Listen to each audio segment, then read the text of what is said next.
हाय, कैसे हैं आप सब लोग। उम्मीद करती हूँ आप सब ठीक से होंगे। पहले तो मैं सबसे पहले आप सब लोगों से अपोलोजाइज़ करती हूँ क्योंकि कितनी देर हो गई है मैंने कोई भी व्लॉग नहीं डाला। आई थिंक 2 वीक से ज़्यादा तो हो गया है। द रीज़न उसका ये था कि मेरे फादर इन लॉ वो एक्सपायर हो गए थे अप्रैल में, लेकिन कोविड-19 के कारण हम लोग वहाँ पे जा नहीं सके थे, तो उनके अभी सारे जो लास्ट रिचुअल्स हैं वो सब करने वाले पड़े हुए थे। तो फिर हम लोग अभी भी नहीं जा पा रहे हैं, तो फिर हम लोगों ने सोचा कि चलो कुछ ना कुछ हम यहीं पे करते हैं। फिर यहीं पे पंडित को बुला के तो हम लोगों ने सारे वो रिचुअल करे, तो बस इसी में बिज़ी थी। मैं व्लॉग उसका करना नहीं चाहती थी क्योंकि व्हाट आई फील कि this is something very personal to us, so मुझे इसका व्लॉग बना के सोशल मीडिया पे नहीं डालना था, तो इसीलिए मैं इसका व्लॉग नहीं मैंने बनाया। और बस इसके लिए ही मैं बहुत ज़्यादा बिज़ी थी। और एक काम मैंने और किया था, मैंने अपने सारे बाथरूम को रेनोवेट किया है एक बहुत ही लिमिटेड बजट में। तो वो मैं आपके साथ आज शेयर करने जा रही हूँ। आप देखोगे कि पहले मेरा बाथरूम कैसा था, उसके बाद मैंने सारा का सारा बाथरूम जस्ट $250 के अंडर मैंने सारा बाथरूम जो है वो रेनोवेट किया है और ख़ुद किया है बिना किसी की हेल्प लिए हुए। तो हाँ, बस जुड़े रहिए मेरे साथ, तो मैं आपको दिखाती हूँ अपना वो बाथरूम का रेनोवेशन का व्लॉग। ओके, तो इस बाथरूम को वैसे तो हम प्रोफेशनली दोबारा से रेनोवेट करवाने वाले हैं, लेकिन वो हमने सोचा कि नेक्स्ट ईयर करवाएंगे। लेकिन मुझे ये बाथरूम बिल्कुल भी अच्छा नहीं लग रहा था। मुझे था कि मुझे तब तक ऐसी बाथरूम नहीं रखना है 1 साल ओवर के लिए, तो मुझे कुछ तो करना है। तो फिर मैंने डिसाइड किया कि मैं इसको रेनोवेट खुद ही करती हूँ कुछ। तो जैसे देखिए कि पहले हमारे यहाँ पे वॉलपेपर लगा हुआ था इस बाथरूम के अंदर, तो जब वॉलपेपर उतारा तो उसके पीछे से ऐसी ही कुछ टेक्सचर था दीवार के ऊपर, तो मुझे वो बिल्कुल भी पसंद नहीं था। सारी की सारी दीवार ऊबड़ खाबड़ थी। तो पहले मैंने सोचा कि चलो इसको थोड़ा सा प्लेन करते हैं। तो मैंने सबसे पहले इलेक्ट्रिक सैंडर लेके सारी की सारी वॉल को अच्छी तरह से ठीक किया। मैंने इसको लेवल किया। अभी भी वैसे उतनी अच्छी तरह से तो नहीं कर पाई, लेकिन फिर भी पहले से तो काफ़ी बेटर है। तो लेवल करने के बाद सबसे पहले तो मैंने दीवार को वाइट पेंट के साथ पूरा कवर किया। मेरे को था कि उस टेक्सचर को ज़्यादा से ज़्यादा छुपाया जाए, तो पहले मैंने इसके वाइट पेंट किया। उसके बाद मैंने जो कलर बाथरूम के लिए जो मैंने चूज़ किया वो था, ये था लाइट, बहुत ही लाइट ब्लू कलर। तो उसके बाद मैंने फिर 2 कोड इसके ऊपर उस कलर के किए। उससे क्या हो गया कि वो जो थोड़ी बहुत कसर रह गई थी, ये 2-3 पेंट कोट इसके ऊपर होने के कारण, एक वाइट कोट एंड 2 मैंने ब्लू कोट करने के कारण उसको काफ़ी सारा वो थोड़ा सा स्मूथ दिखाई देने लगी। वो लाइन थोड़ी सी हाइड हो गई। तो वो करने के बाद फिर मैंने सोचा कि ये जो मेरी वैनिटी है इसको भी मैं चेंज तो नहीं करूँगी, क्योंकि मेरे को था कि मैंने जो भी करना है मुझे बजट के अंदर करना है। तो फिर मैंने सोचा कि इसको भी मैं पेंट ही करती हूँ। तो फिर मैंने इसको कुछ ऐसा ग्रे कलर में पेंट किया, क्योंकि आजकल जो जितनी भी वैनिटीज़ जो सिंक वैनिटी आ रही हैं वो आजकल कुछ ऐसे ही कलर्स में इसका ट्रेंड चल रहा है। तो फिर मैंने वुड पेंट लेके मैंने सारी की सारी वैनिटी को ऐसे कर दिया। तो उसके बाद फिर यहाँ पे दीवार के आसपास थोड़ा सा कलर लग गया था वैनिटी का। तो फिर मैंने एक बहुत ही बारीक ब्रश लेके उसको सारा लेवल किया। तो उसको सारा पेंट को दोबारा मैंने दीवार वाला पेंट उसके ऊपर करके उसको ख़त्म किया। तो अब नेक्स्ट था कि ये काउंटर। तो मेरे को था कि मैंने पहले भी बताया था कि ये सारा बजट वाला ही रेनोवेशन था। तो मैंने देखा कि वहाँ से अमेज़ॉन से एक पेपर मिलता है, इसका है stick and peel and stick wallpaper. तो इसमें कुछ ज़्यादा काम नहीं करना पड़ता। और ये वॉलपेपर मुझे वहाँ से एक मिला जिसका जो था प्रिंट था वो बिल्कुल ऐसे था जैसे एक ग्रेनाइट का प्रिंट होता है। तो और ये वाटरप्रूफ भी था। तो फिर मैंने सोचा कि क्यों ना इसको मैं काउंटर के ऊपर लगाऊं, तो क्योंकि ये वाटरप्रूफ भी है और ग्रेनाइट भी है, सो हो सकता है कि ये काफ़ी अच्छा उससे दिखाई देगा। तो it was just a try. तो मैंने सोचा कि चलो लगाती हूँ। तो फिर मैंने बस मेजरमेंट लेके तो उसको काट के तो मैंने इसको उसके ऊपर लगाना शुरू कर दिया। ये वॉलपेपर देखने में तो बहुत लगता है कि बहुत आसान होगा लगाना, पर गाइस जब आप इसको लगाना शुरू करते हो तो इट्स नॉट ईजी जॉब, क्योंकि ये इट्स स्टिकी है। तो अगर आप एक साइड से लगाते हो तो दूसरी साइड से ऐसे स्टिक हो जाता था। तो एक्चुअली ये वॉलपेपर लगाने में मुझे कम से कम, वॉलपेपर ने ये जो stick and peel and stick paper था, इसको लगाने में मुझे कम से कम आई थिंक आधा दिन तो मेरा निकल गया था इसको लगाने में। तो बस मैंने इसको ऐसे स्टिक किया। स्टिक करने के बाद पहले इस तरह की एक पॉइंट ढूंढूं जहाँ से इसको एक लेवल पे इस को लगाऊं, क्योंकि लेवल पे लगाना वाज बहुत चैलेंजिंग, क्योंकि जैसे मैं एक जगह से लगाती थी वॉलपेपर दूसरी जगह से स्टिक होता था, फिर उसको उठा के फिर दोबारा लगाना पड़ता था, तो जिसके कारण बहुत ही ज़्यादा टाइम लगा।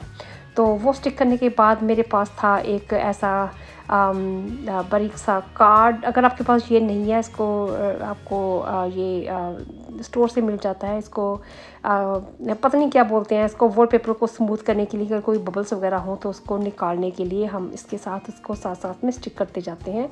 तो अगर कोई भी इसमें बबल रह गया हो तो वो इससे निकल जाता है। अगर आपके पास ये नहीं है तो आप एक क्रेडिट कार्ड भी ले सकते हो। क्रेडिट कार्ड के साथ आप साथ साथ में इसको करते जाइए। तो बस फिर मैंने क्या किया, इसको स्टिक करने के बाद मैंने एक ब्लेड लेके, जो ये ब्लेड था, ये वॉलपेपर काटने वाला एक स्पेशल ब्लेड मिलता है।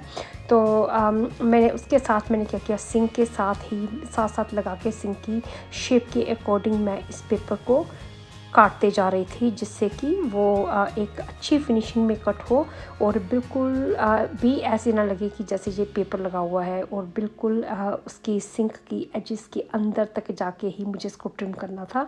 तो वो मैं से कर रही थी। तो अब जैसे देख सकते हैं कि लगने के बाद ये कुछ ऐसा लग रहा था। वैसे ही मैंने दूसरी साइड पे भी कुछ ऐसी तरह से सेम टेक्निक से ही मैंने इसको पेपर को लगाया।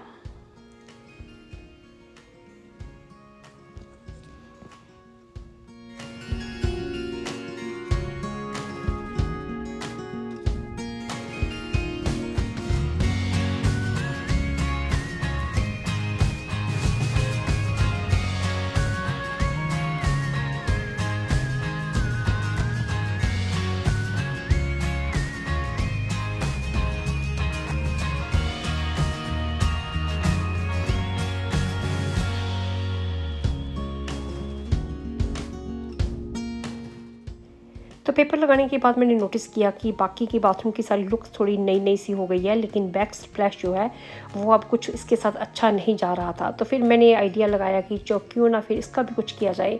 तो फिर मैंने डिसाइड किया कि इसकी जो ट्रिम है इसको मैं वाइट वाटरप्रूफ पेंट के साथ कवर कर दूँगी।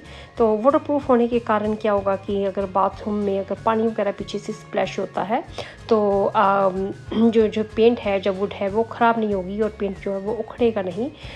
तो क्योंकि बाथरूम में हम लोग गर्म पानी यूज़ करते हैं और पानी स्प्लैश भी होता है, उससे क्या होता है कि कई बार जो पेंट है वो ख़राब हो सकता है। अगर आप इसको वाइट वाटरप्रूफ पेंट यूज़ करोगे तो उससे ये प्रॉब्लम नहीं होती, और ये पेंट स्पेशली बाथरूम के लिए रिकमेंड किया जाता है।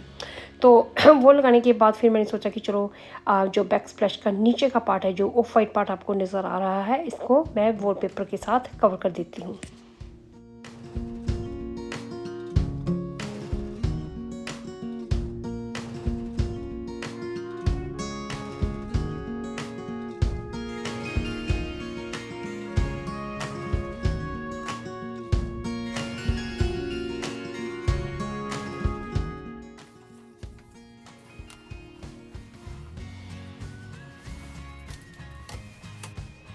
तो पेपर लगने के बाद कुछ ऐसा लग रहा है मेरे बाथरूम का काउंटर टॉप।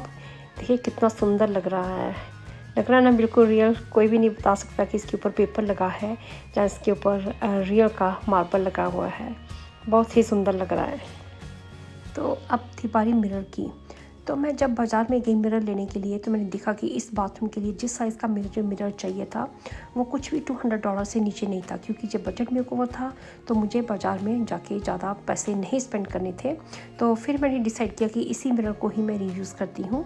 तो मैंने क्या किया, बाज़ार से बस एक स्प्रे पेंट लेके आई जो कि था स्पार्कली ग्रे कलर में।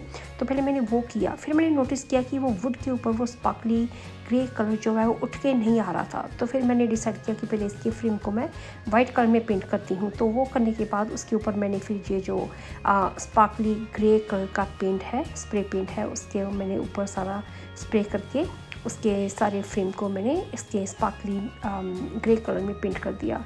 तो बिलीव मी गाइस, ये करने के बाद इतना सुंदर लग रहा था। तो अब उसके बाद थी बारी लाइट चेंज करने की। तो ये मैंने डिसाइड किया कि मुझे नई लाइट चाहिए, क्योंकि पुरानी वाली जो लाइट थी वो बहुत ही आउटडेटेड लग रही थी। तो फिर मैंने इस काम के लिए अपने हस्बैंड की हेल्प ली, क्योंकि इलेक्ट्रिसिटी का काम करने के लिए मैं कंफर्टेबल नहीं हूँ। तो दो चीज़ें इसमें मैंने और लगवाई हैं जिसकी मैं रिकॉर्डिंग करना भूल गई, क्योंकि मैंने अपने हस्बैंड को बोला था कि वो लगा दीजिए, तो उन्होंने मेरे पीछे से लगा दिया, मैं रिकॉर्ड नहीं कर पाई। तो एक तो थी ये ग्लास शेल्फ़ जो मैंने बाथरूम में कुछ डेको रखने के लिए लगवाई थी। तो दूसरी थी टावल रील, जो कि लेफ़्ट हैंड साइड पे आप देखोगे कि लेफ़्ट हैंड साइड पे टावल रखने के लिए एक छोटी सी टावल रील लगी हुई है।